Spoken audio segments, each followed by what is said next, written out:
Alien vs. Predator for Super Nintendo. No, it's not a port of Capcom's beat 'em up, and there's no relation to Rebellion's survival horror adventure on Jaguar. However, it is a beat 'em up. Developed by Jaruden, Activision published Alien vs. Predator exclusively for Super Nintendo in late '93. Many players suggested I pass on this one, saying it's not as good as the Capcom brawler. Seeing as how some folks told me to not bother with Rebellion's effort, I felt it necessary to try it for myself. What can I say? I'm a stubborn prick. Shit happens. The story takes place on Vega 4 in the year 2493. Damn, that is a ways off. Humans discover a xenomorph hive while digging a new subway system. As you'd expect, our favorite extraterrestrials run amok, forcing the humans to send a distress call. The hunters intercept their plea for aid, and bam, the bug hunt is on. The cinemas aren't breaking new ground, but they're very well drawn and complement the narrative. Unlike Streets of Rage or Final Fight, you're given no choice but to play as this one predator. In Capcom's entry, there's 4 characters to choose from, 2 of which are human. So you burn through 6 levels of mayhem, chock full of eggs, drones, warriors, facehuggers, and chest bursters.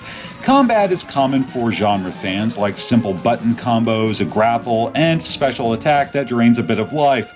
In addition, the shoulder buttons perform a slide move in the corresponding direction, which is pretty fucking rad. Even better, we have a shoulder cannon you can charge for single blasts, or max it out for devastating lightning attacks. Of course, we have weapon pickups like the staff and wrist blade.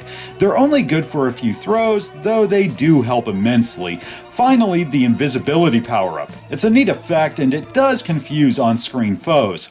How about the bosses? They're definitely interesting. They remind me of the Aliens toy line from Kenner. Here we have the shark alien, a gorilla alien, this flying queen, and a snake thing. The designs are cool and welcome. Lord knows we don't need a repeat of Alien 3 on Genesis where it's always a so-called guardian. Bosses aren't too difficult once you figure out the pattern, though a few drove me bonkers. I really couldn't get a grip with that gorilla thing. Sure, I wore the fucker down, still, it felt like pure luck rather than skill. How about that winged death beast? I mean, she doesn't let up. It gives you just barely enough time to react. Not as aggravating as the gorilla, no, but... oh, this fucking stage is just lazy. Rather than a boss, you've got to survive an onslaught of chest bursters. The only way to hit him is to slide back and forth. Meh. Alright, so how does it fare? To be honest, it's just okay. Nothing wrong with the graphics or audio. Levels and creature design definitely capture the essence of both franchises. It has some nice details sprinkled about, like humans cocooned in the walls, for instance. Regardless, it does fall flat in that so often you're only ever facing 2 aliens at once. Yeah, there may be an egg or even a facehugger skittering past, though it's not much when compared to other genre efforts. Not having other characters to choose from hurts a bit. Final Fight on Super NES, as weak as it is, gave us 2 characters to choose from at least. It's not essential, but a touch underwhelming for a beat-em-up. As for minor gripes, it annoys me that I can't pick up items when holding a weapon. Instead, I end up wasting a shot. On top of that, I feel the 5th level wears out its welcome. 3 sections with little variation in layout or enemies. I mean, we're coming up on the end here. Shouldn't you at least try to surprise us? I mean, you know, just a wee bit.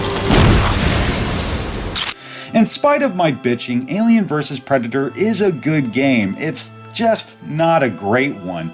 The potential is there, though it fell short. If you're a fan of these series and want to beat some ass on Super NES, this may do the trick. Just don't go into it expecting the Capcom game because you will be disappointed.